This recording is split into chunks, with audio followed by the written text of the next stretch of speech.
السلام عليكم ورحمة الله تعالى وبركاته. مرحبا بكم أعزائي المتابعين.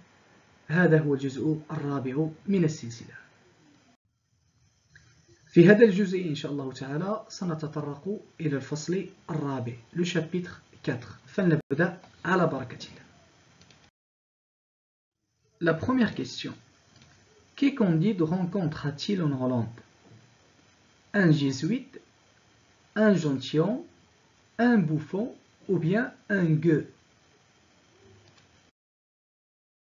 La deuxième question, dans quel état était le mendiant rencontré par Candide? Épouvantable, fantastique, anodin ou bien remarquable? La troisième question, que donna Candide au clochard qu'il a rencontré? 2 florins, 2 couronnes, 2 francs ou bien 2 livres? La quatrième question, par quel mot le narrateur désigna-t-il le gueux? Le misérable, le fantôme, le mort-vivant ou bien le condamné?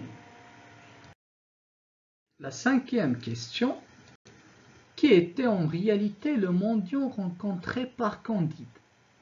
Le père de Candide, Jack, le fils du baron ou bien Pangloss? La sixième question, où Pangloss fut-il conduit par Candide? Au couvent des Dominicains, au dépôt des munitions, à l'étable de l'Anabaptiste ou bien à l'hôpital de bienfaisance? La septième question, d'après Pangloss, qu'est-il arrivé à Cunégonde? Elle est devenue esclave, elle est morte, elle est devenue folle ou bien elle est malade? La huitième question, d'après Pangloss, comment Cunégonde est-elle morte? Elle a été éventrée par des soldats bulgares, elle est morte de la vérole, elle s'est suicidée après le départ de Candide, elle a été éventrée par des soldats avares. La neuvième question, d'après Pangloss, qu'était-il arrivé au baron? Elle s'est suicidée après la mort de Cunégonde, les soldats bulgares l'ont décapité, les soldats avares lui ont cassé la tête, ou bien les soldats bulgares lui ont cassé la tête. La dixième question, d'après Pangloss, quel était le sort réservé à la baronne? Elle s'est suicidée après la mort de sa fille, elle a été coupée en morceaux par les soldats avares, elle a été coupée en morceaux par les soldats bulgares, les soldats bulgares lui ont cassé la tête.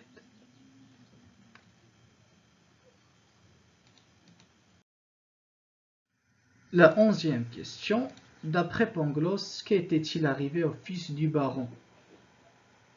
Elle s'est suicidée après la mort de sa sœur, elle subit le même traitement que sa mère, la baronne, elle subit le même traitement que son père, le baron, elle subit le même traitement que sa sœur Cunégonde. La question numéro 12, d'après Pangloss, qu'était-il arrivé au château? Il a été confisqué, il a été restauré, il a été abandonné ou bien il a été détruit et brûlé. La question numéro 13, d'après Pangloss, comment ont-ils été vengés?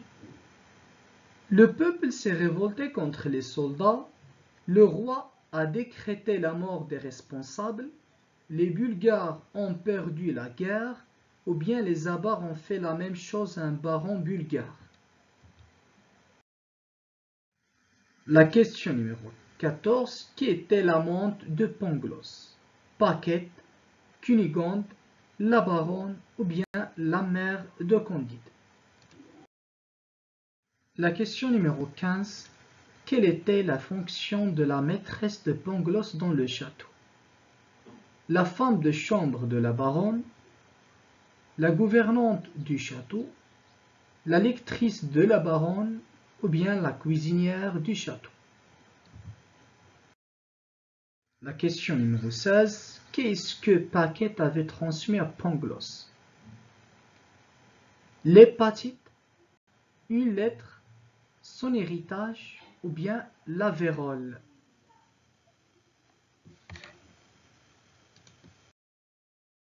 La question numéro 17. Pourquoi Pangloss était-il certain de ne transmettre à personne sa maladie? Car elle s'est jurée de ne jamais avoir de rapport sexuel, car elle va se cloîtrer dans un couvent, car elle a fait voeu de chasteté, ou bien car elle est en train de mourir. La question numéro 18. Qui avait transmis la maladie vénérienne à Paquette? Un religieux, un soldat, un barreau ou bien un marin? La question 19. Qui s'était chargé des dépenses pour la guérison de Pangloss? L'archevêque de Hollande, une association chrétienne, l'anabaptiste Jacques ou bien le baron? La question numéro 20. Qui avait persuadé Jacques de prendre en charge Pangloss? Candide, les baptistes, le prêtre ou bien le maire de la ville? La question numéro 21. Quelles séquelles conserva Pangloss de sa maladie? La perte d'un œil et d'une oreille, la perte d'un doigt et d'une oreille, la perte d'une main et d'une jambe, ou bien la perte d'un œil et d'une lèvre? La question numéro 22. Quelle fonction octroya Jacques à Pangloss? Valet, comptable, cuisinier ou bien vendeur? La question numéro 23. Comment Pangloss considéra-t-il sa maladie dans le meilleur des mondes? Une chose superflue, une chose indispensable, une chose insignifiante ou bien destructrice? La question numéro 24. Vers quelle ville les deux philosophes accompagnèrent-ils Jacques? Paris, Lisbonne, Amsterdam ou bien Rome? La dernière question. Comment peut-on qualifier les théories de Jacques? Réaliste, optimiste, pessimiste ou bien fataliste? وهكذا أعزائي نكون قد أنهينا الأسئلة المتعلقة بالفصل الرابع. إلى أن ألقاكم في مقطع لاحق، أتمنى لكم التوفيق، والسلام عليكم ورحمة الله وبركاته.